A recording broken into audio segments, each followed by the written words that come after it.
The scream of the siren drilled into my ears and made every second inside that ambulance stretch into eternity. The red and blue lights fractured against the windows, flashing across the dark Portland streets as if the whole city was watching me struggle. My chest rose in shallow jerks, the oxygen mask pressed tight against my face, but every breath still felt like dragging gravel through my lungs. I could hear the paramedics above me, their clipped words snapping back and forth, one of them moving with steady precision, while the other read out numbers that I could not fully understand.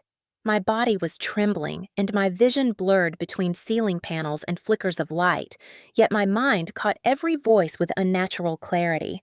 The mask was not enough. I knew it. The paramedic leaning over me knew it. His name was Daniel Carter, and his calm eyes locked on mine as he said firmly, "Stay with me. We are going to intubate. Do not give up on me now." His gloved hands moved quickly, preparing the tube that would keep my airway open. His partner, Karen Lopez, adjusting the equipment. For a moment, I believed I was safe in their hands. Then came the voice I dreaded most. Harsh, familiar, poison wrapped in silk. "She is wasting resources. Take it off." My stepmother Linda's words sliced through the ambulance like glass shattering in a quiet room. Even through the mask, I could smell her perfume, sharp and cold, the lilac scent I had grown up hating because it always meant she was near. Daniel did not look up. He snapped back without hesitation. "Ma'am, this procedure is life-saving. Step back and let us work." But Linda was relentless. Her voice dripped with disdain as she leaned closer, her earrings catching the strobe of the lights. "You heard me. Take it out. She has been nothing but a burden. Let her go." My father's silence was worse than any word. George sat beside her, his jaw tight, his eyes fixed ahead as if agreeing without speaking. My heart slammed against my ribs harder than the siren outside. I could not shout, could not fight, only listen. The mask sealed me in the plastic pressing against my cheeks, and yet their words reached me like thunder. Daniel's tone hardened. "This is not a request. If you interfere again, you will be removed." But Linda laughed softly, and that sound carried more cruelty than any scream. I tried to move my hands to signal that I heard, but they were heavy like I was sinking underwater. Tears slipped from the corners of my eyes, hot against the cool air. In that moment, the fear was not only of dying, but of dying knowing that the people who should have been fighting for me were the very ones demanding I be left behind. Karen's voice cut in low but steady. "She is critical. We are proceeding. Ignore them." My vision swam as Daniel leaned closer, his voice anchoring me again. "Breathe with me. Do not let go." Each inhale felt like fire, but each exhale carried rage as much as pain. Rage that the woman who had stepped into my life after my mother died now wanted me erased. Rage that my father had no courage to stop her. Rage that the years of insults whispered behind closed doors had reached their final command inside this moving cage of metal and flashing lights. My pulse stuttered the monitor beside me, beeping in irregular bursts. Daniel's hands moved fast, guiding the tube, his partner adjusting suction. I caught fragments of words, oxygen saturation dropping, "Stay with us," almost there. And then, like a knife, twisting Linda's voice again. "She is useless anyway. She will never be more than trash. Let her die." The siren wailed louder as the ambulance hit a bump, jolting my body, and the pain shot through me like lightning. For a second, darkness crowded at the edges of my vision. But somewhere inside, a whisper answered back. "Not this time. I am not done." I forced my chest to rise, forced the air into my lungs with every shred of will left. I could not fight her words, but I could fight the silence they tried to bury me in. Daniel's eyes caught mine. "That is it. Good, you are stronger than this. Hold on." My tears blurred him, but his words anchored me against the storm raging inside the ambulance. And even as Linda hissed behind him, her perfume choking the air, I promised myself one truth. If I survived this ride, I would never let their voices define me again. I would show them what useless truly looked like when the truth came into the light. When the ambulance doors finally slammed shut behind me that night, part of me knew it was not just the weight of my illness dragging me down. It was the weight of years spent in a house where survival had meant silence. Before I could even wear a uniform, before I stood on the cracked training grounds of Fort Benning, I was a child in Salem, Oregon, trying to breathe in a home that never wanted me whole. My mother's face comes back in flashes, always warm, always tired. She worked long hours at a diner off Commercial Street, her hands raw from scrubbing dishes. When the waitstaff walked out, her voice still gentle when she tucked me into bed, she was my shelter. And then, at just 7 years old, I lost her. The night she passed away was the first time I saw my father cry, though his tears dried fast and hardened into something else. Something I never recognized again as love.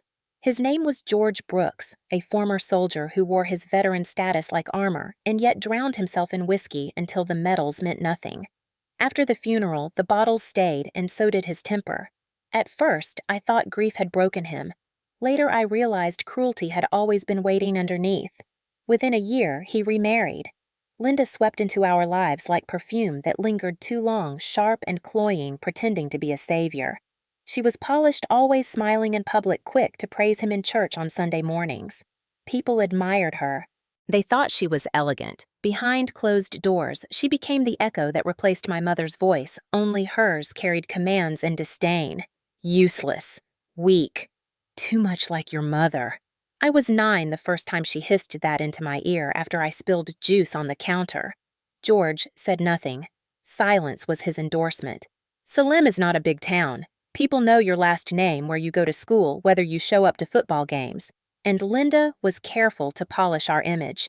We were supposed to be the strong veteran family, the respectable household on the corner. That mask fooled the neighbors. It did not fool me. She had a son of her own, Ethan, born when I was just 12. From the start, he was her golden child.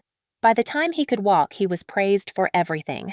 His laugh was adorable, his tantrums forgiven. If I dared to raise my voice, I was scolded. If he broke something, I was blamed. I remember birthdays where my cake was half burned while Ethan's was 3 layers tall, frosted in colors chosen by Linda herself. At school, he grew into the athlete, the star, while I was the shadow trailing behind. Every family photo hung in our hallway told the same story. Linda's hand on Ethan's shoulder.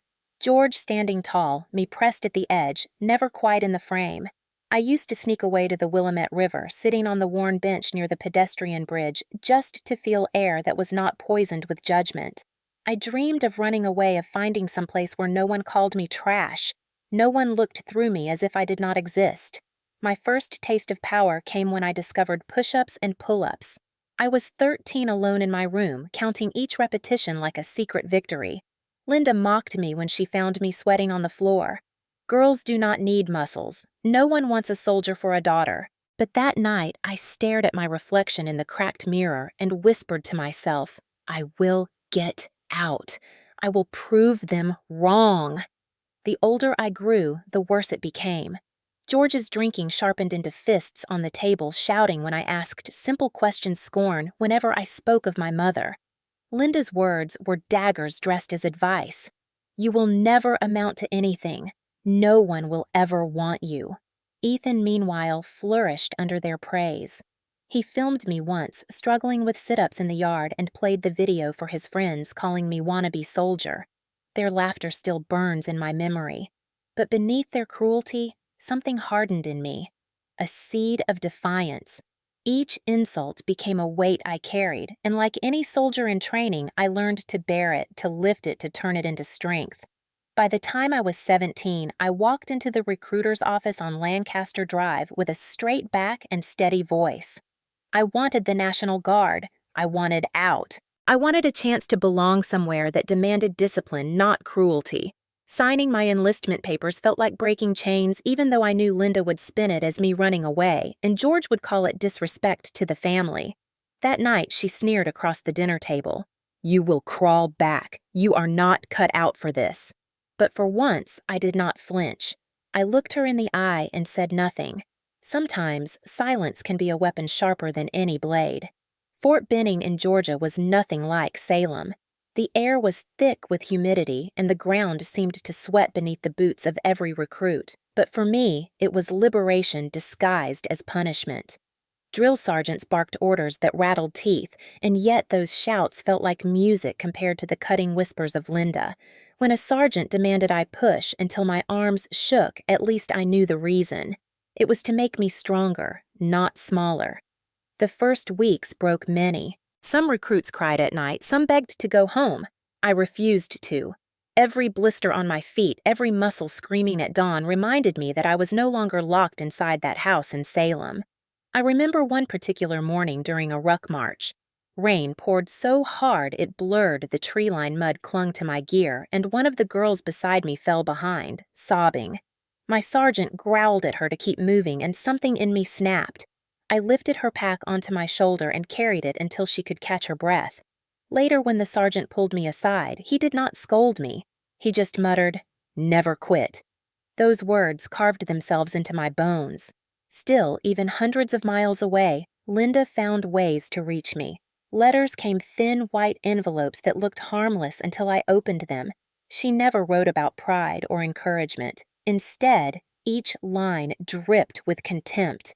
"You will embarrass yourself. Your father says you are wasting everyone's time. Ethan is thriving while you play soldier." I kept the letters tucked under my mattress, reading them at night, not to believe them, but to remind myself of the war waiting for me at home.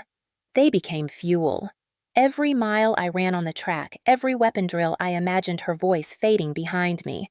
When graduation day came, and I stood in formation wearing my uniform medals glinting under the Georgia sun, I felt taller than I had ever been. The certificate in my hand was more than proof of training. It was proof I had survived. But returning home was a different battlefield. Salem had not changed. The house on our street looked the same. Curtains drawn Linda's garden, trimmed with surgical precision to impress neighbors. Ethan, now 17, stood at the doorway with a smirk. He called me Private Nobody the second I set foot inside. George sat at the table with a glass of whiskey, even though it was barely past noon. Linda's smile was practiced as always, but her eyes scanned me like an enemy she could not quite destroy yet. For a brief moment, I hoped that the uniform on my shoulders might force them to see me differently. Instead, Linda whispered so only I could hear, "Medals do not erase weakness." That night, she cooked a large dinner inviting neighbors under the pretense of celebrating my return. But it was not a celebration. It was a show. She raised her glass and spoke of family pride, all while slipping in small jabs about my future, how girls in uniform rarely succeed, how discipline cannot change blood. The neighbors clapped politely. I clenched my fork so tightly my knuckles turned white. Every laugh, every glance down the table was a reminder that no matter what I achieved outside, inside those walls, I was still painted as the failure. Ethan played his part perfectly, bragging about his football stats, the scholarship scouts already circling. Linda cooed over him, her golden child, while George nodded in approval. I was an afterthought, a shadow. But deep inside, I felt the change. Fort Benning had given me something they could not touch. Discipline, strength. A voice that was learning to rise even when smothered. I spent more time outside that house than inside. I jogged along the Willamette River trails before dawn, feeling the air slice clean through me, reminding me I was alive. I visited the recruiter's office again, planning my next steps, considering ROTC, dreaming of building a career where my last name did not chain me. Yet the hostility at home escalated. Linda began locking away important documents, muttering that I was unstable. Ethan filmed me during workouts, posting clips with captions mocking me as a wannabe hero. George grumbled that I was ungrateful that real soldiers did not parade themselves. The walls pressed in tighter, suffocating, until the night my chest tightened at the dinner table, breaths coming shallow and sharp. That collapse was not sudden. It was years in the making, every insult, every dismissal, every attempt to erase me piling onto my lungs until they finally gave out. The ambulance became the inevitable next chapter. Looking back, I realized the seeds of betrayal had been sown long before that ride through Portland streets. The voices in that ambulance were just the loudest version of what I had heard for more than a decade. Let her go. She is useless. She is trash. Only this time, I was not 7 years old. I was 19, trained, scarred, but unbroken. And I knew that if I made it through, I would not return to silence. The weeks after my return from Fort Benning blurred into a cycle that felt like a slow suffocation. I had walked off that graduation field believing the worst was behind me, but Salem had a way of proving me wrong. The house was still the same beige prison on the corner lot, its walls humming with tension that never really went away. George spent most of his afternoons at the kitchen table, the smell of whiskey staining the air more than any meal Linda bothered to cook. His hands were scarred, his eyes watery, but his voice could still cut when he wanted it to. If I made noise walking down the hallway, he snapped. If I sat too long at the table without speaking, he barked that I was ungrateful. My father had once been a soldier, a man people saluted, but at home he turned into a shadow that only knew how to shout. Linda sharpened the silence he left behind. She carried herself like a queen, even in slippers, always reminding me that her name carried weight in Salem. She joined charity boards, led church groups, and behind closed doors, she reminded me none of it included me. When I slipped up even slightly, she pounced. One evening, I left my boots by the door after a long run. She picked them up with 2 fingers dangling them like trash. A real soldier knows discipline. You are a fraud, Natalie. I wanted to tell her about Fort Benning, about the mornings I rose before dawn, the miles I marched, the blisters I carried. But she did not care. Her words were not about truth, they were about control. Ethan thrived in that environment. He had grown taller, broader, a football star who wore confidence like armor.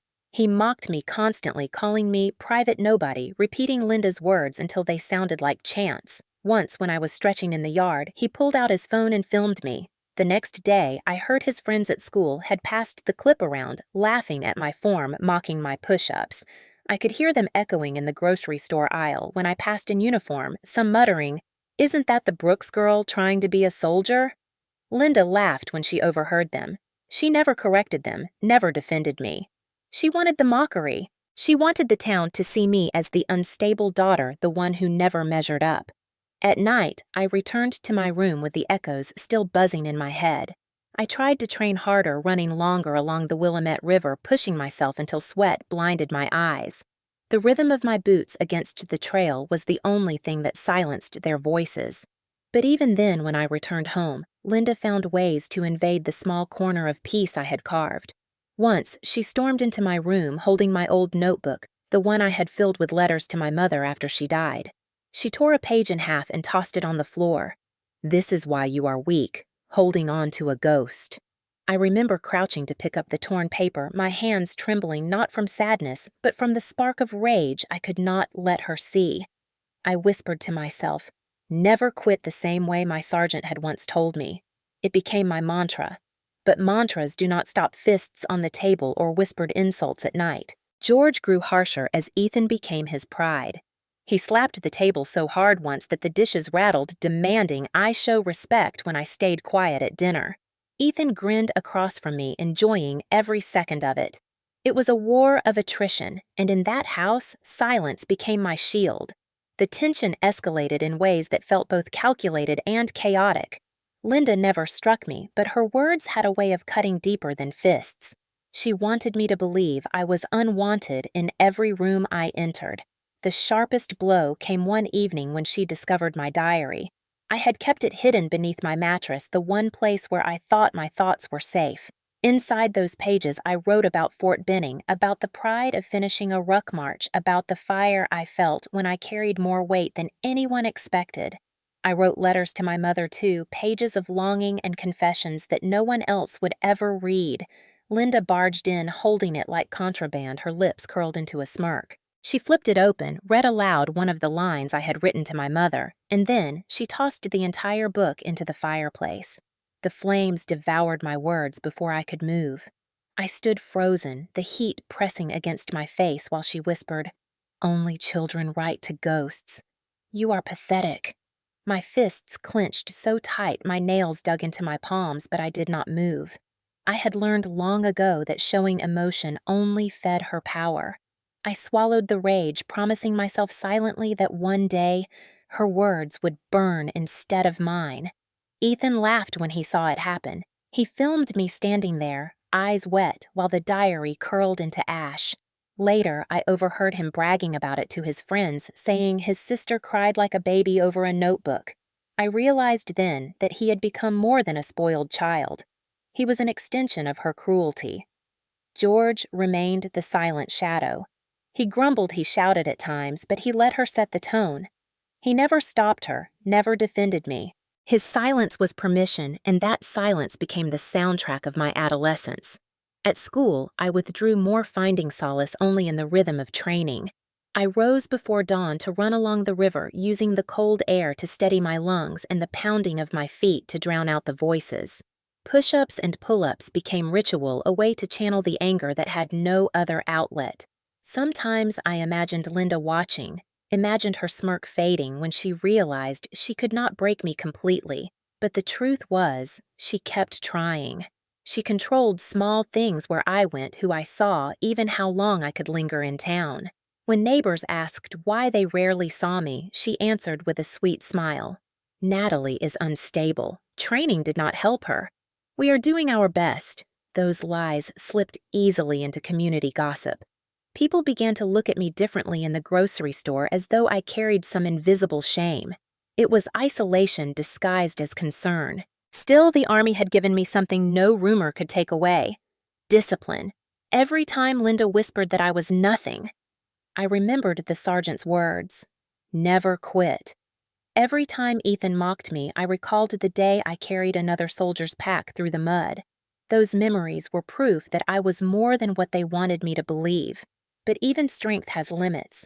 Pressure builds, and in that house it built quietly, relentlessly, until it reached the breaking point. My body began to falter under the weight. Nights grew longer, breaths shallower. I brushed it off as exhaustion from training, but deep down I knew it was more. Years of silence had carved hollows in me, and soon those hollows would collapse. The night I fell at the dinner table, chest-tightening vision. Dimming, it felt almost inevitable.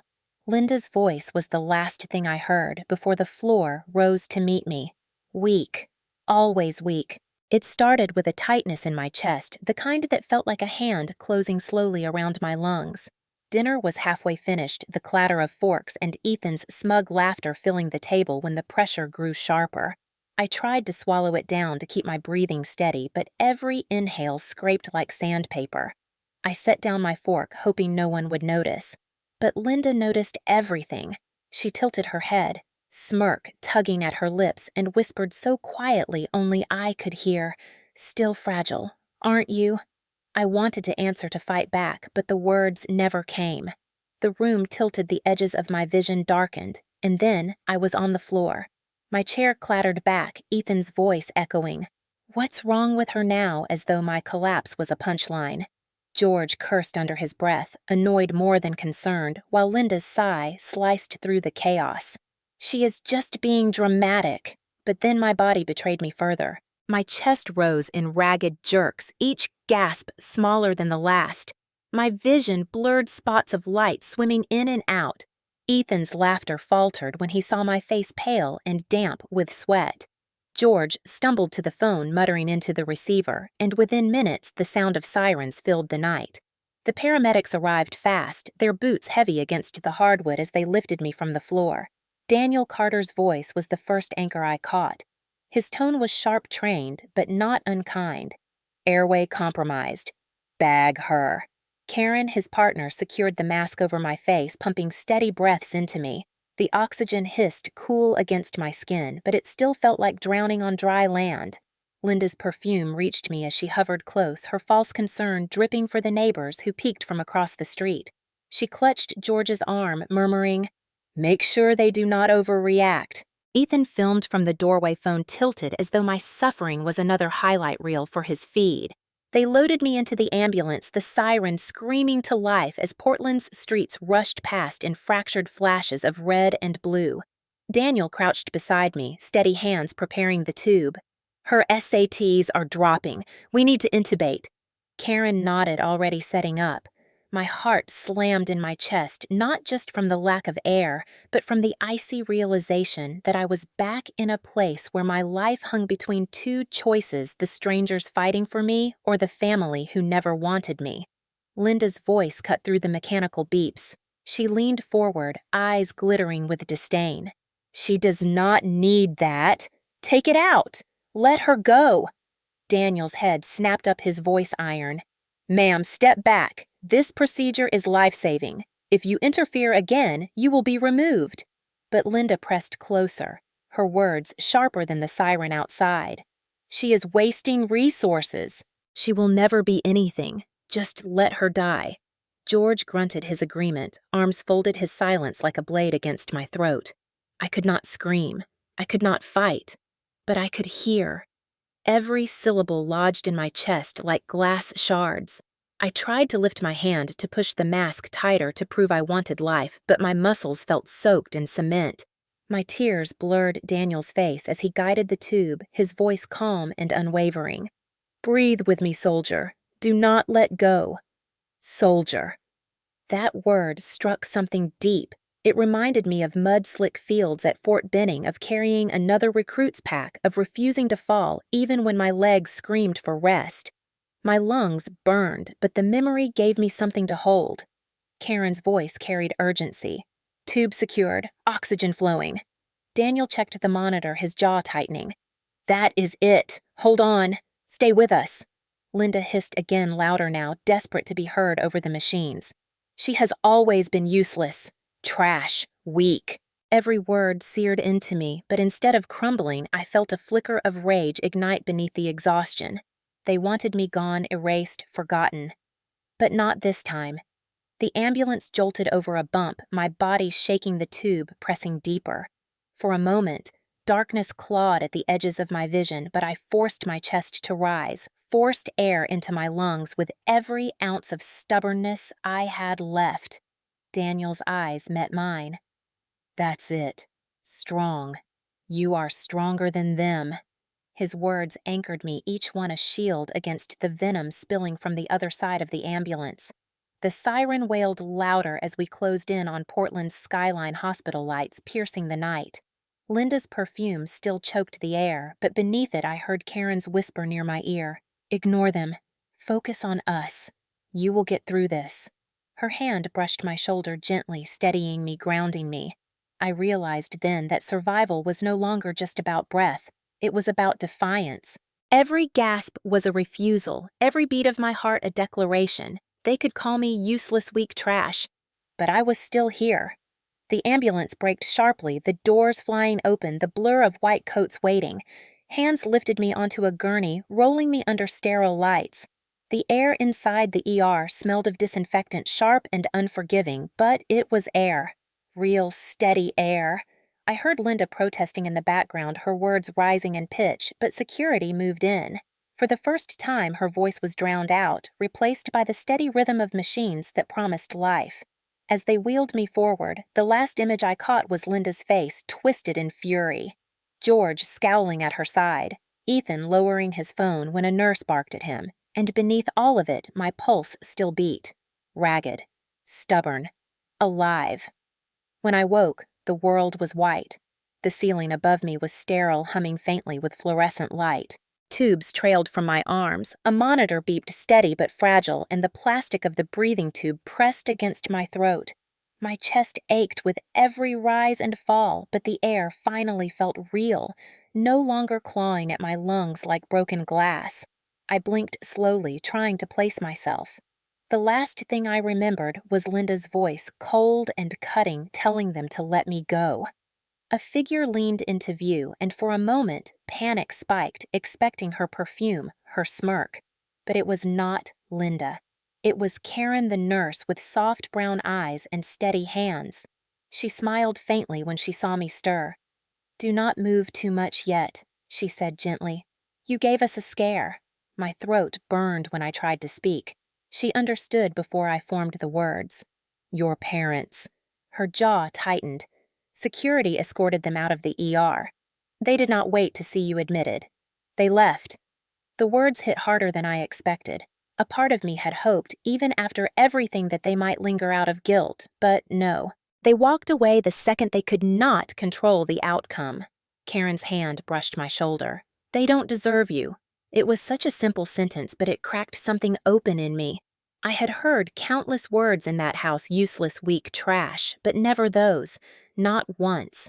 The first days blurred into a carousel of machines and hushed voices. Doctors checked my lungs, adjusting oxygen scanning for damage. Nurses changed IVs and urged me to eat food that tasted like cardboard. My body felt foreign, stitched together but fragile. I tried to rest, but every time I closed my eyes, I heard Linda's voice echoing in the back of the ambulance. Let her die. It replayed like a broken record until I jolted awake, drenched in sweat, the beeping monitor climbing as my fear spiked. I was not alone, though.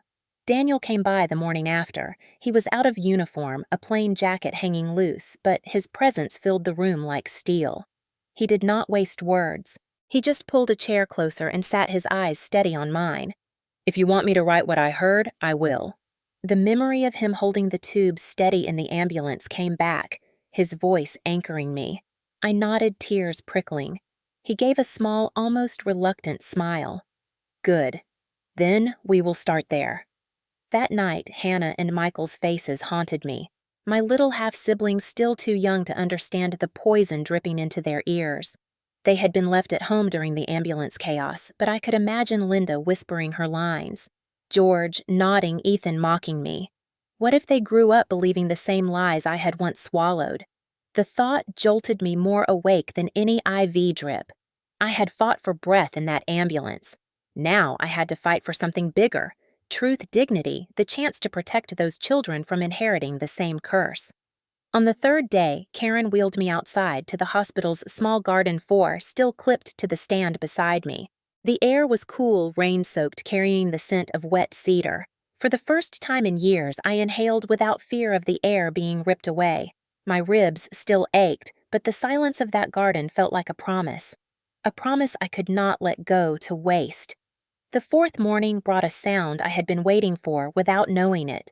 Small footsteps rushing across tile, then the familiar tangle of curls brushing against my cheek. Hannah climbed onto the bed before the nurse could stop her, her tiny hand clutching mine as though I might slip away if she let go. "Mommy," she whispered, "Grandma said you were too weak to live." "That's not true, right?" Her voice cracked on the last word, and I felt my heart fracture all over again. I forced a smile, though my throat burned around the tube. "It's not true, baby. I'm here. I'll always be here." Michael stood at the edge of the bed, fists balled, his small brow furrowed with a fury that was far too old for his 5 years. "Grandpa said you'd give up like trash, but you didn't." His voice trembled, but it carried strength too, the same stubbornness that kept me alive in the ambulance. I reached for him, pulling both children close, ignoring the pain sparking in my ribs. Their warmth against me burned away the last of the numbness. Rage replaced it, hot, steady, undeniable. I realized then that Linda and George hadn't just tried to erase me. They were poisoning the children, planting the same venom that had been poured into me since I was small. If I died, that curse would continue, and Hannah and Michael would grow up believing cruelty was truth. I could not allow that. The doctors urged rest, but rest was impossible. Every beep of the monitor, every hiss of oxygen dragged me back into the ambulance. My body was healing, but my mind replayed the scene in relentless detail. Daniel's firm hands, Karen's steady whisper, Linda's shrill command to let me go. It was a war inside my chest, despair pulling me down, rage lifting me back up. On the 6th night, Karen found me awake, staring at the ceiling. She pulled a chair beside my bed and spoke in that calm, firm way that made me believe her. "I've seen families like yours," she said. "They thrive on silence. They will do everything to convince you you're weak. But you're not. You're here. That means you've already won half the fight." I turned my head to her, tears stinging my eyes. "Then what do I do with the other half?" She held my gaze for a long time before answering. "You make them face what they've done." Those words settled in my chest, heavier than any medication, sharper than any insult Linda had ever thrown at me. Make them face it, not just for me, but for the children. For every neighbor who whispered behind curtains, for every stranger who only saw the polished mask Linda wore in public. I thought of the fundraiser invitations I had seen before, the glossy envelopes Linda sent out to flaunt her generosity, her perfect family. I realized then that if justice was ever going to be more than survival, I would have to bring truth into their kingdom and strip it bare. The morning sun poured through the blinds, pale but steady, and for the first time in years I felt steady too. My ribs still ached, my throat raw, but beneath the pain there was a pulse of clarity. They had wanted me to disappear. Instead, I would return louder than they ever imagined. By the time I left the hospital, my body still felt like a battlefield, lungs tender, ribs aching, muscles stiff from too many days in bed, but my mind had sharpened into something unrecognizable even to me. Rage had cooled into resolve. If survival was the first victory, the second had to be truth. Linda and George had relied on silence my whole life. This time, I would build my defense with paper ink and the voices of those who had witnessed what really happened. Daniel Carter was the first ally I reached out to. He showed up at my apartment in Portland one evening, his jacket damp from drizzle, his face lined with fatigue that came from years of emergency runs. He sat at my kitchen table, cleared his throat, and pulled out a notepad. His handwriting was rough, but every word he wrote was steady. He documented the scene inside the ambulance the moment Linda leaned forward. Her words exact, her tone unmistakable. "Take off her tube. Let her die." He described George's silence, Ethan filming with his phone, my own gasping breaths. At the bottom, he signed his full name, followed by his badge number and one more detail that startled me, former Marine Corps. His service carried weight, his signature authority. As I scanned the paper, tears blurred the ink. For once, someone outside the family saw them the way I had always known them to be. Karen Lopez, the nurse who had stood beside Daniel, came next. She met me in the hospital cafeteria 2 weeks later. Her scrubs wrinkled her coffee cold, but her eyes unwavering. "I do not scare easy," she told me, "and I am not afraid of them." She signed an affidavit confirming what she heard, her words clipped but unshakable. She even described the way Linda's perfume had filled the ambulance, how her voice cut sharper than the siren. "Details matter," she said, pushing the paper toward me. "If they try to spin it, let them explain that." Neighbors became unexpected witnesses, too. Mrs. Henderson, who lived 2 doors down, admitted she had overheard George muttering to a friend one night weeks before, "One less mouth to feed if she just disappears." She had never reported it, unsure if it meant anything, but now her memory turned into a puzzle piece. She wrote it down in neat cursive, folded the page twice, and handed it to me with a look of shame. I should have said something sooner. Piece by piece, I built a folder. Ambulance logs that showed the times, the interventions, the security note about Linda interfering. Hospital records confirming the intubation and the report of disruptive family members. Witness statements that spoke louder than any insult they had ever thrown at me. I labeled the folder in thick black marker evidence. Of course, Linda and George did not stay quiet. Salem is a small town, and Linda knew how to spin stories faster than gossip could spread. Within a week, whispers followed me through grocery aisles. "Natalie is unstable. That army training broke her. She is exaggerating for attention. She is ungrateful." It was the same script she had used my whole life, but this time it landed differently, because this time I had proof. Still, the poison seeped deep. At a church fundraiser, I overheard someone murmur that Linda was heartbroken by her stepdaughter's wild accusations. At the gas station, a man shook his head at me as if I had insulted a saint. The manipulation was working in some corners, but I did not let it burrow under my skin the way it once would have. For every rumor, I stacked another document in my folder. The nights were hardest. Once the kids were asleep and the apartment quiet, I spread the papers across the kitchen table, studying them like maps to a war I could not afford to lose. Each page was a weapon, each signature a shield. Sometimes I faltered, staring at the lines until my vision swam, wondering if I was strong enough to keep going. And then I remembered the hiss of oxygen in the ambulance, Daniel's voice saying, "Breathe with me, soldier," and I knew quitting was not an option. The folder grew heavier with every passing week, not just with paper, but with a strange kind of hope. For the first time in years, I did not feel like the powerless daughter trapped under their roof. I felt like a soldier again, one preparing for the hardest battle yet. Not on muddy training grounds, but in the bright, polished halls where Linda and George paraded their false perfection. The deeper I dug, the clearer it became that my survival was only the beginning. The ambulance incident had stripped the mask off Linda and George for those who were there, but the world outside still saw them as the polished couple who hosted fundraisers and shook hands with city leaders.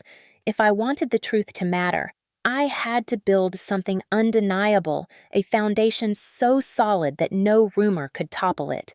Daniel called one evening, his voice tired but firm. "You need the ambulance run sheet." He explained how every emergency call generated a report. Timelines, interventions, signatures. He guided me through the process, and within a week, I held the document in my hands. It confirmed everything when they arrived, when I was bagged, when the tube went in, and most importantly, the note that security had to intervene because of disruptive family behavior.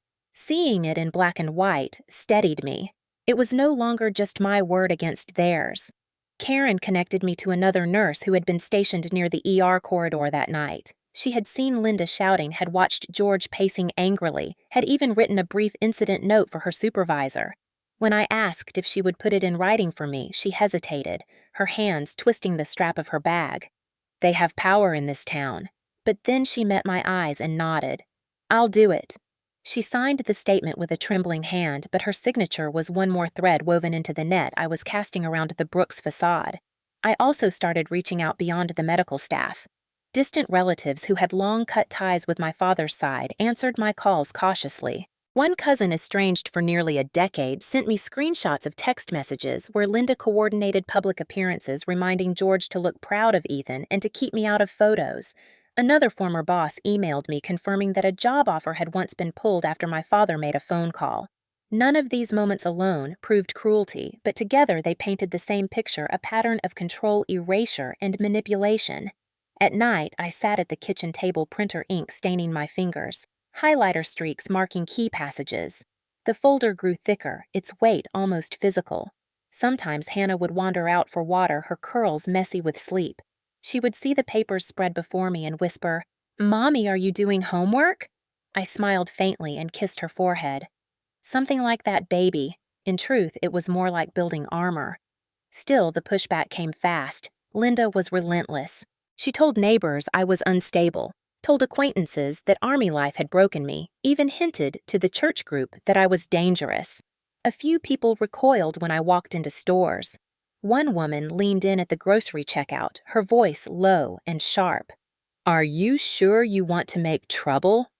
My hands shook as I bagged the groceries, but later that night I pinned her words to the wall above my desk. If the truth is trouble, then let it be. Even Ethan's cruelty took on new dimensions. He began posting online vague status updates about family betrayal using hashtags that drew attention. His followers, mostly high school friends, left comments mocking me. At first, it stung, but then I realized something every post was another piece of evidence. I screenshotted each one, saving them to a folder on my laptop. If they wanted to document their disdain, I would let them. It only strengthened my case. What surprised me most were the small moments of support. A neighbor slipped a note under my door. I heard them that night. "We're with you." A woman I barely knew from the library stopped me in the aisle and whispered, "You're braver than you think." Even Daniel, who carried the weight of too many emergencies, showed up with edits on his witness statement, cutting away anything that might be questioned, sharpening the truth until it gleamed. His loyalty was not loud, but it was steady. By late summer, the folder was no longer just a collection of paper. It was a mirror reflecting back every cruelty they had tried to bury. And with each page I added, I felt the fear inside me shrink. I knew the next step would not be easy. Linda and George had always controlled the narrative. They had always built their empire on reputation. But for the first time, I held the tools to drag that empire into the light. The question was not whether I had enough proof. It was whether I had the courage to use it. I closed the folder one night, my children asleep in the next room, the hum of the fridge the only sound. My reflection in the darkened window stared back at me, eyes tired but sharper than before.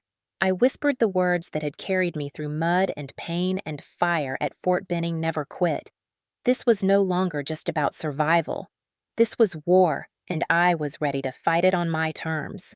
The decision to go public did not happen all at once. It crept into me slowly, the way oxygen had filled my lungs again after the tube was secured steady and undeniable. Every time I looked at the folder of evidence sitting on my table, I felt its weight pressing back against me, reminding me that silence was no longer an option. I could quietly slip away and let Linda and George keep their kingdom polished, or I could make them face what they had done, strip away the layers of lies they had draped over themselves for years. The second choice terrified me, but it also steadied me. The trigger came into the form of an envelope.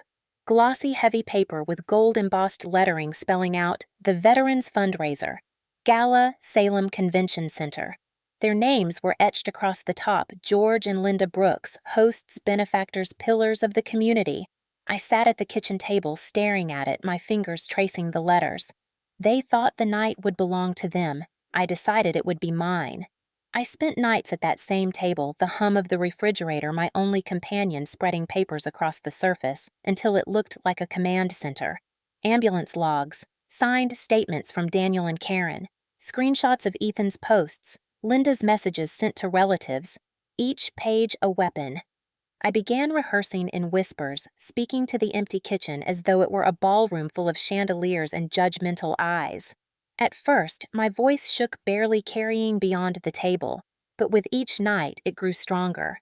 Fear never left me. It pressed into my chest at odd moments, the thought of standing in front of hundreds, the risk that they would laugh, dismiss me, call me unstable the way Linda always had. But then I would remember the ambulance, Daniel's eyes steady on mine, Karen's voice telling me to focus, my own ragged breath forcing life back into my body when Linda had begged for silence. If I had survived that night, I could survive anything. I also thought of Hannah and Michael. Their faces when they visited me in the hospital haunted me more than Linda's words. Hannah's trembling voice. "Mommy, that's not true, right?" Michael's small fists clenched, refusing to let go. They were the reason I had to fight. If I let Linda and George keep spinning lies, then my children would inherit the same poison I had grown up swallowing. I could not allow that. So I planned piece by piece. I contacted Daniel again, asking him to review his statement. He came by after a long shift, his jacket still smelling faintly of rain. He read the words aloud, his voice calm, then underlined. One line, "Take off her tube. Let her die." He looked at me. "You're brave for doing this." I shook my head. "No, I'm terrified." He gave a small nod. "That's how you know it matters." Karen agreed to stand by me too, though she warned me that hospitals do not like staff caught in scandal. I told her I would never use her name without permission. She touched my arm and said, "Sometimes the truth matters more than reputation." Those words echoed in me because they cut right to the heart of it. Reputation had always been the fortress Linda built her life on, and I was about to storm it. Evenings blurred into strategy sessions. I wrote and rewrote my speech, sometimes tearing it up, sometimes scrawling new lines on sticky notes I slapped onto the refrigerator. The kids colored quietly at the table beside me, watching towers of paper rise and fall. One night, Hannah tugged my sleeve. "Mommy, will people be mad?"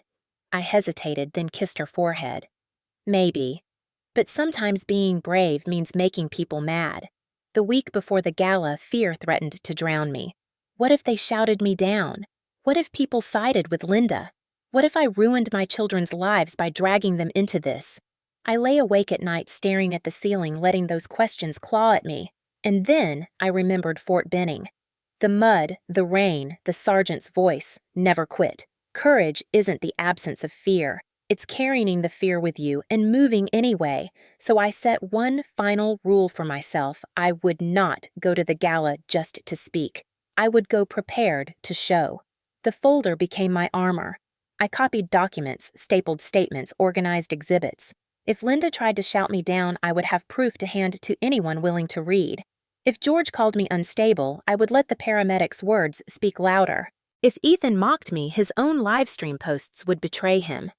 On the morning of the gala, I stood by the Willamette River watching the water rush past, steady and endless. I breathed deep the air cool and damp the way it had been in the hospital garden. For a moment, I felt small again, like the girl who had once sat here writing letters to a mother who never answered. But then I opened my eyes and saw the reflection staring back at me in the water. Not a child. A soldier. Scarred, tired, but alive.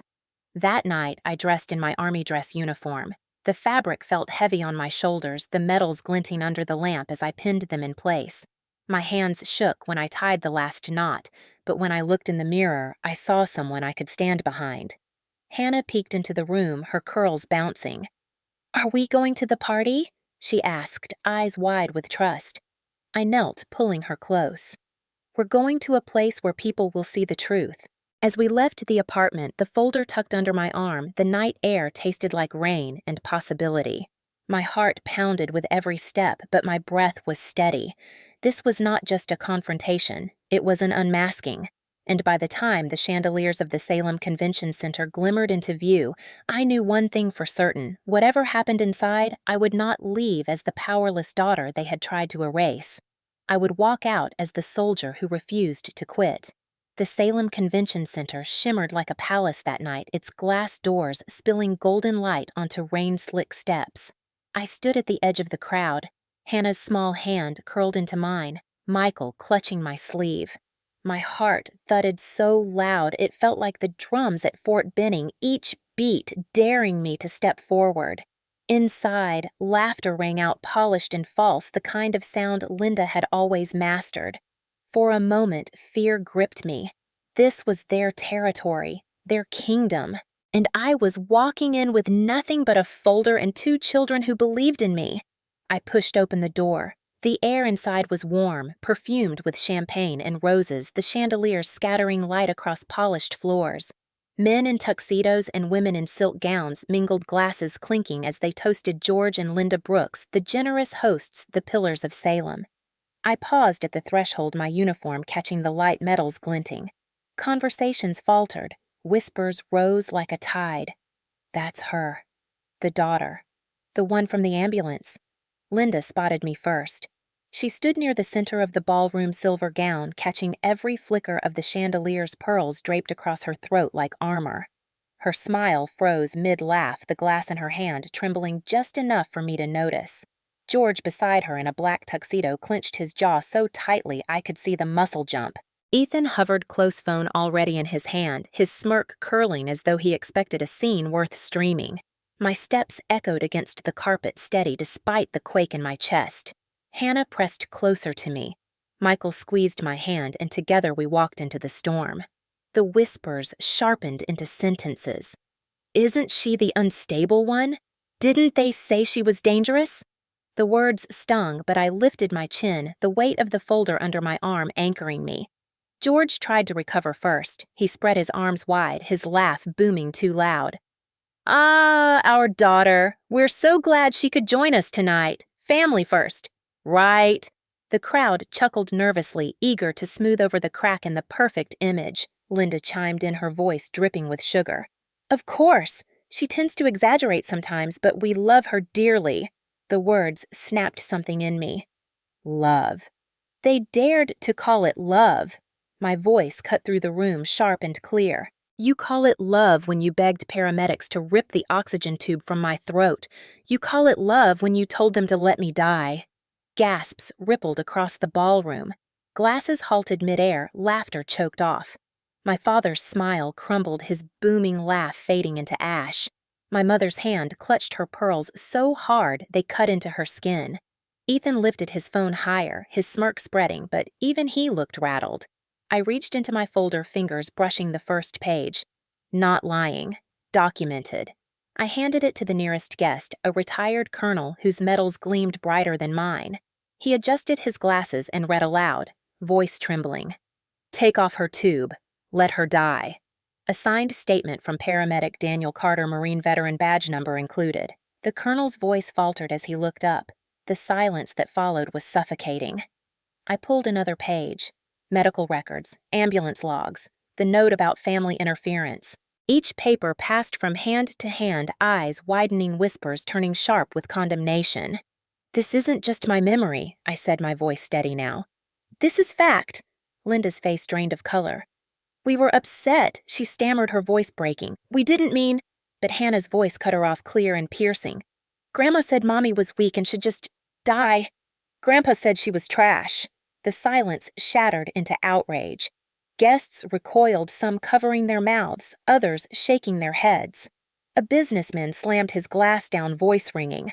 "I will not work with people like this," someone hissed. "Monsters!" A councilman's aide near the corner lifted his phone, recording everything, his face pale with shock. George barked, "She's lying. She's unstable. Don't listen to her." But the documents were still circulating, signatures, undeniable, timelines precise. Linda's carefully crafted mask cracked under the weight of proof. Ethan live-streamed the whole scene on TikTok, the red dot glowing at the top of his screen. His smirk faltered when he realized how fast the comments scrolled across his phone. I could have stopped there. I could have walked away satisfied that their kingdom had been pierced, but I wanted them to feel the weight of what they had done. "You built this life on reputation," I said, my voice echoing. "On people believing you were generous, admirable. But this is who you really are. People who would rather bury their daughter than face the truth." The room erupted. Conversations overlapped. Condemnation spilled like wildfire, and the perfect empire George and Linda had polished for decades began to crumble under the glare of chandeliers and camera flashes. My children held my hands, their shoulders squared, their presence more powerful than any speech I could give. For the first time, I was not the weak one. I was the soldier carrying truth into enemy territory. The room seemed to tilt after my words landed, like the air itself had shifted. People who had once shaken George's hand at Rotary Club meetings and praised Linda's charity events now recoiled as though standing too close to a fire. Their smiles melted, their polite laughter died, and the only sound was the hum of whispers spreading faster than the chandeliers could glitter. George tried again, desperation sharpening his tone. "She's unstable. She's sick. Do you not see it?" This is what happens when a child craves attention. But his voice lacked the weight it once carried. Without Linda's mask of charm, his bluster sounded hollow. Linda clutched his arm, her face pale beneath layers of makeup, pearls rattling against her collarbone. She whispered frantically, but the microphone nearby caught enough for the crowd to hear. "We have to shut her up before this ruins everything." Those words hung heavy in the ballroom, sealing their fate. A ripple of disgust moved through the guests. Someone muttered, "Did she just say that?" A woman at the next table shook her head, her lips tightening. We trusted them. And then came the twist they could not have predicted. Ethan, still holding his phone high, laughed nervously and angled it toward me. "Say hi to TikTok," he sneered. "You just made yourself look pathetic in front of thousands." But when I glanced at his screen, the comment section was already exploding, not with support for him, but with outrage. Viewers typed faster than the feed could scroll. She survived because of real heroes. How could parents say that #let her die was already trending, but not the way Ethan thought? His smirk faltered as he realized the storm was turning against him. I stepped closer, my heels clicking on the marble floor. "You think live streaming saves you? All you've done is prove my words." The crowd shifted, murmurs turning into nods. Several people pulled out their own phones, recording, ensuring there would be no burying this story. Linda snapped, then her mask shattering completely. "Enough," she shrieked, her voice shrill and cracking. "She's nothing. She always has been. She would have dragged this family down, and we were ready to be free of her." The room went dead silent. For the first time, there was no doubt left. Every mask was gone. Michael tugged on my sleeve, his little voice carrying in the hush. "Mommy, can we go now? You showed them." My throat tightened, but I forced a steady smile. "Almost, sweetheart. Just one more thing." I reached into the folder again and pulled out the charity documents, bank records, donation ledgers, transfers that circled back into George and Linda's accounts. I laid them on the nearest table, the paper stark against the silk tablecloth. "You built this kingdom on lies," I said, my voice steady. not just against me, but against this entire community. You stole money meant for veterans for families who trusted you. That is who you really are, a man in a dark suit. Someone I recognized as a city councilman's aide snatched the papers, flipping through them quickly. His face drained of color. This is fraud. He turned toward the cameras, his phone already lifted. This is evidence. The crowd erupted. Voices overlapped outrage, betrayal, shock. Guests shoved back chairs, some storming toward the exits, others circling closer to see the documents for themselves. The gala that had been designed as a celebration turned into a courtroom under chandeliers. George's voice cracked as he tried one last defense. Lies, all of it. She forged it, but the papers passed from hand to hand, signatures undeniable, numbers damning. Ethan's live stream captured every moment, his face paling as the comments shifted from mocking me to demanding answers from him. Isn't that your sister? How could you laugh? Linda's hands trembled as she reached for the papers, but a retired colonel blocked her, his voice sharp as steel. Enough. I've heard enough. He turned to me, his gaze steady. You're braver than you know, Sergeant Brooks. His words sliced through me, not because of the title, but because of the recognition. For the first time, someone saw me as more than the burden Linda had named me. I gathered Hannah and Michael close, their small bodies pressed against me. Around us, the empire of George and Linda Brooks collapsed not in flames, but in whispers, in headlines forming on phones, in the betrayal etched on the faces of the very people they had spent years impressing. I did not stay to watch them drown in the wreckage. I had shown the truth. I had done what I came to do. As I walked toward the exit, cameras followed, voices called, but I kept moving, my children's hands locked in mine. The cool night air met us outside, sharp and clean, rain-scented. I lifted my face to it, breathing deep. For the first time in years, the air did not feel stolen. It felt earned. Behind us, the chandeliers still glowed, but their light no longer belonged to George and Linda. It belonged to the truth, and the truth was finally free. The morning after the gala, Salem felt like a different town. The air carried the sharp bite of scandal, the kind that seeped into every conversation at coffee shops, grocery aisles, and church pews. By sunrise, clips from Ethan's live stream had spread far beyond TikTok. Local news stations replayed Linda's shriek, "She's nothing!" She always has been, until it burned itself into the collective memory of the community.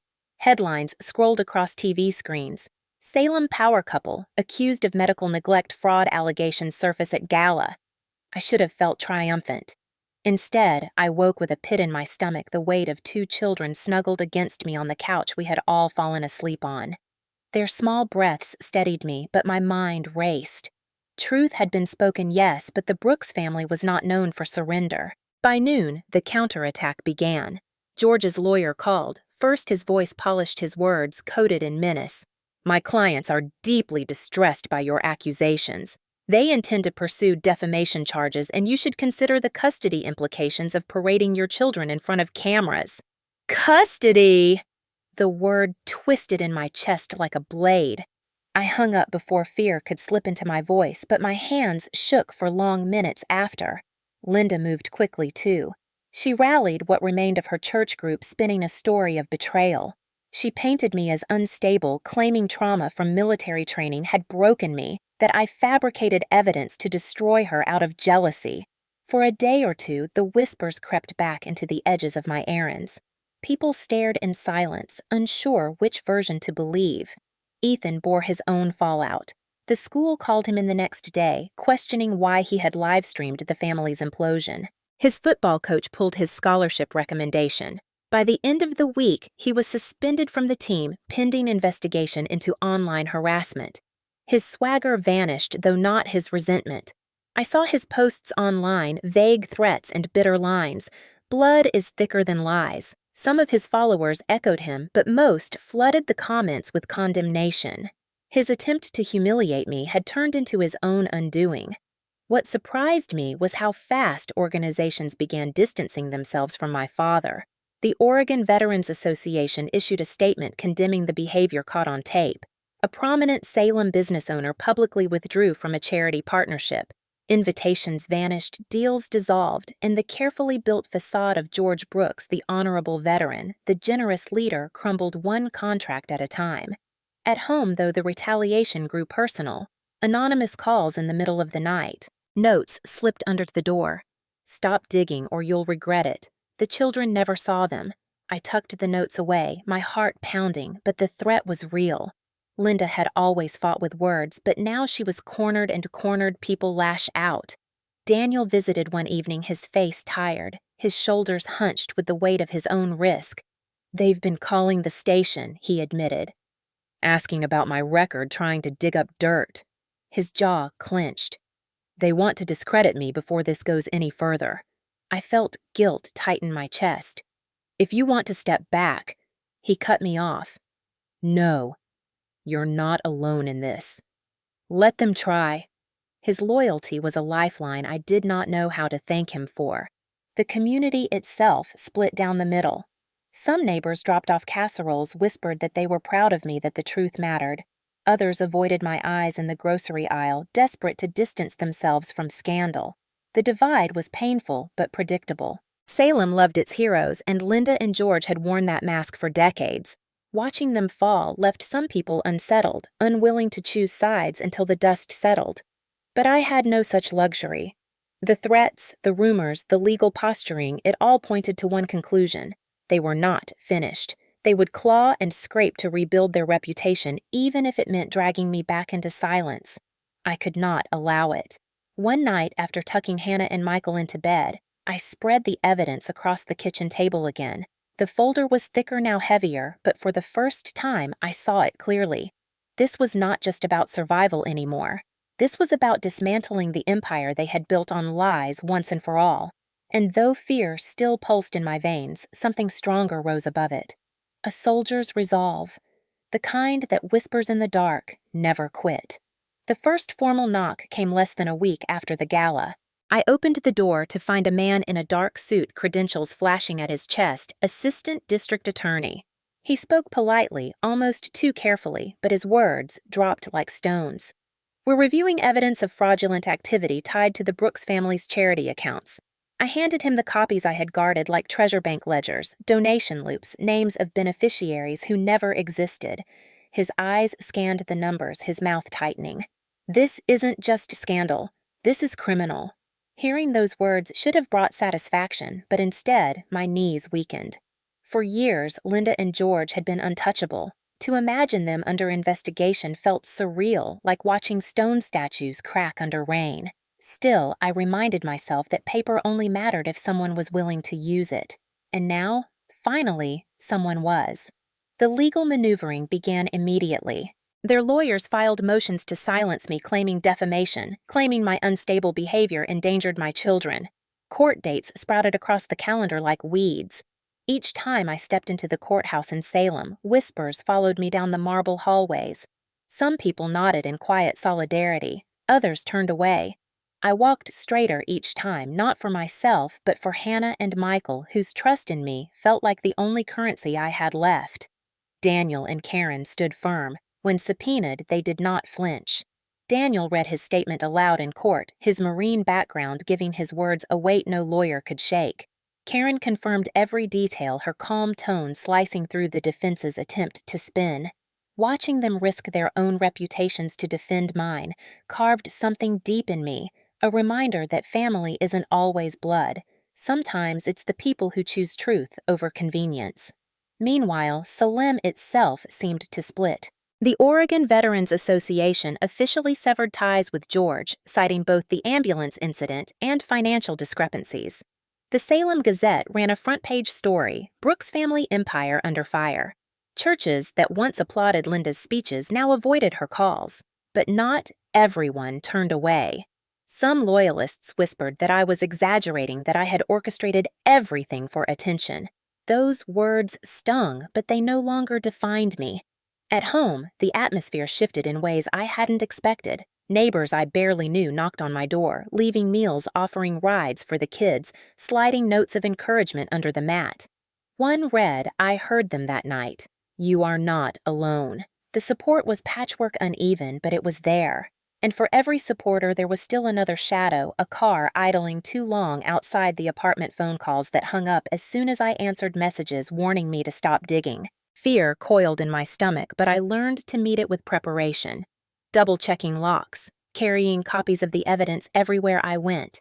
The investigation deepened. Forensic accountants traced donations meant for veteran housing back into the Brooks' personal accounts. Witnesses surfaced quietly at first, then louder. A cousin confirmed Linda's manipulation of family narratives. A former employee admitted George pressured him to cover gaps in paperwork. The facade was crumbling from every angle, and the more they clawed, the weaker their grip became. But their fight did not stop.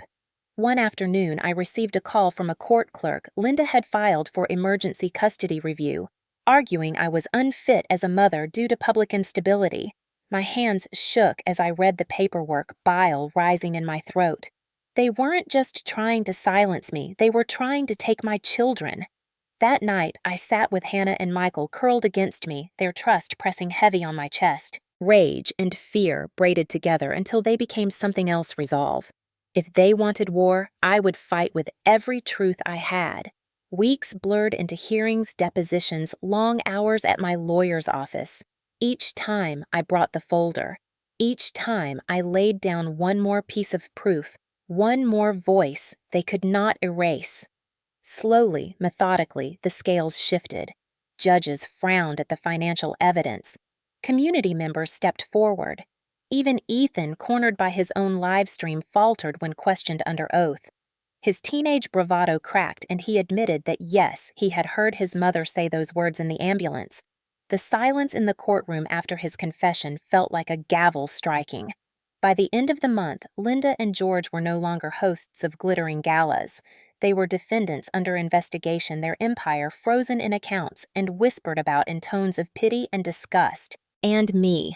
For the first time in years, I could breathe without feeling their shadow pressing on my chest. It wasn't freedom, not yet.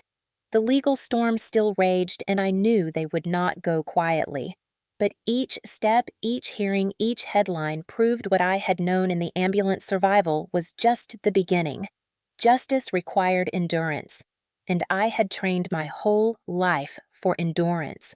The final hearings dragged on longer than I ever imagined, but when the gavel finally struck and the custody petition was denied, I felt something inside me unclench. Linda and George had tried to strip me of breath of dignity of my own children. They failed. The judge's ruling confirmed what I had fought to prove, that I was not unstable, not unfit, not the weak shadow they painted me to be. I walked out of the courthouse holding Hannah's hand in one palm, Michael's in the other, my heart beating steady as if reminding me, "You're still here." I decided then that survival wasn't enough. I needed a life beyond them, a place where their whispers couldn't reach. So I packed our few belongings into boxes, taped them shut with shaking hands, and loaded them into a borrowed pickup truck. Leaving Salem felt like peeling off a heavy coat I had been forced to wear for years. The drive south to Eugene stretched long, but each mile was a step further from the house that had nearly buried me. Our new apartment was small, perched above a coffee shop near the University of Oregon campus, but to me, it felt like a fortress. The air smelled of roasted beans in the morning rain-slick streets in the evening, and for the first time I could open a window without wondering who was listening on the other side. I enrolled in classes through the university's ROTC program, balancing textbooks with bedtime stories, lectures with Lego towers. It was exhausting. Yes, but exhaustion felt different now. It wasn't born of despair. It was born of purpose. I made a ritual of walking down to the Willamette River on Sundays, just as I had in Salem, but now the water carried no echoes of Linda's contempt. Instead, it mirrored the trees bending gently in the wind, the laughter of my children chasing each other along the path. Sitting on the bench with my uniform jacket folded beside me, I could breathe in rhythm with the current slow and steady, no longer gasping for air that was stolen. Healing didn't happen overnight. There were still nights when I woke drenched in sweat, the sound of Linda's voice. Let her die, scraping against the walls of my skull. But I learned to steady myself. Sometimes I whispered back into the dark. Not this time. Sometimes I opened the window, letting the cool air wash over me until my lungs remembered they could breathe freely. Scars don't vanish, but they don't own you either. Support came in unexpected ways. Daniel visited when he could, always quiet, always steady. He never asked for thanks, though his presence reminded me that not all uniforms were worn by men who shouted at kitchen tables. Karen sent postcards now and then, scribbled notes about her shifts, always ending with the same line, "They don't deserve you." Even neighbors in Eugene who knew nothing of my past began weaving threads of community around us. An extra plate of food left at our door, offers to babysit during exams, smiles that felt genuine. One evening, as autumn leaves scattered across the sidewalk, Hannah crawled into my lap with her notebook.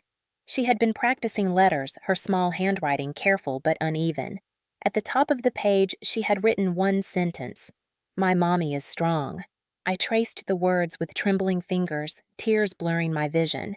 It was the kind of affirmation I had never received growing up, and now it came from the one person who mattered most. I realized then that survival wasn't the end goal. Transformation was.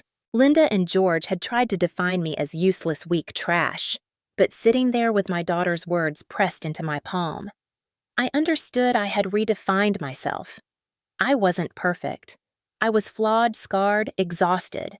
But I was alive, and alive was enough. On the last day of the semester, I walked across campus in uniform, the ROTC insignia catching light. Students passed by with headphones and coffee cups, barely noticing, but I carried myself taller than ever before. I thought of Fort Benning, of mud and rain, of the sergeant's voice shouting, "Never quit." I thought of the ambulance, of Daniel's eyes anchoring me, of Karen's whisper to focus. I thought of Linda's shriek echoing under chandeliers as her empire collapsed. And I thought of myself not as the girl they tried to erase, but as the soldier who refused to disappear. That night, after tucking Hannah and Michael into bed, I stood by the window of our apartment. The rain had cleared, leaving the stars sharp above the city. I breathed deep, the air cool and clean. My reflection stared back at me in the glass, older, stronger, steadier.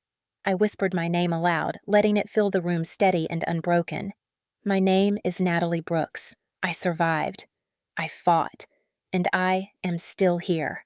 Looking back now, the ambulance feels like a lifetime ago, yet the memory still strikes with the force of a fist. I can still hear the sirens, the hiss of oxygen, and Linda's voice cutting through it all, cold, certain, demanding that I be left to die. For months, those words haunted me.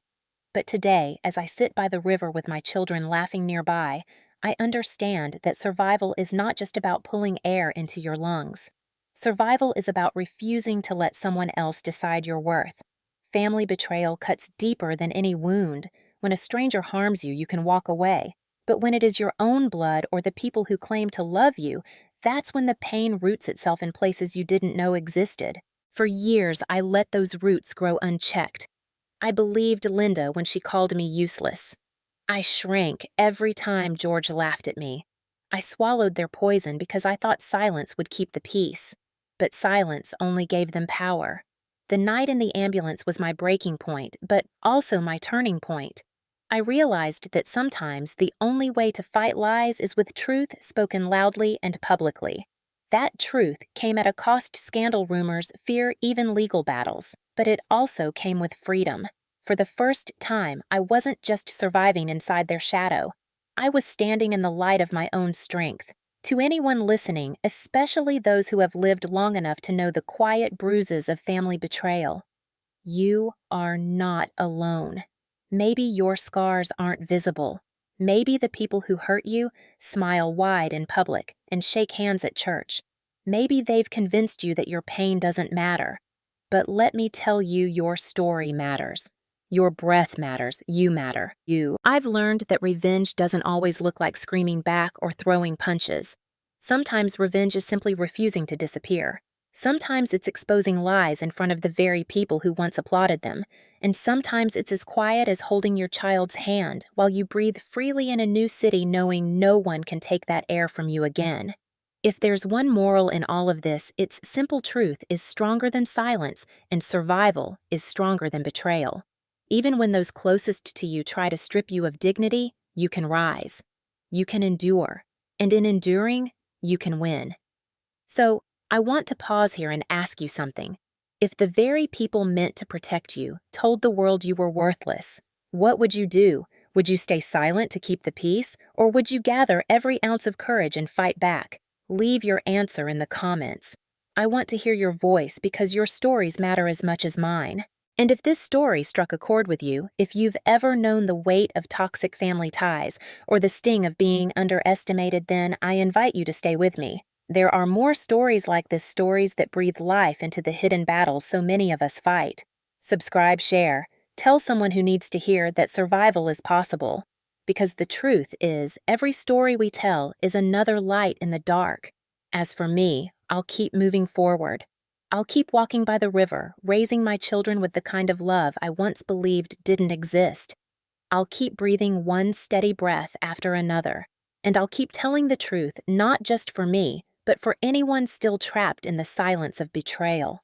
Because I am Natalie Brooks. I survived, I endured, and I am still here.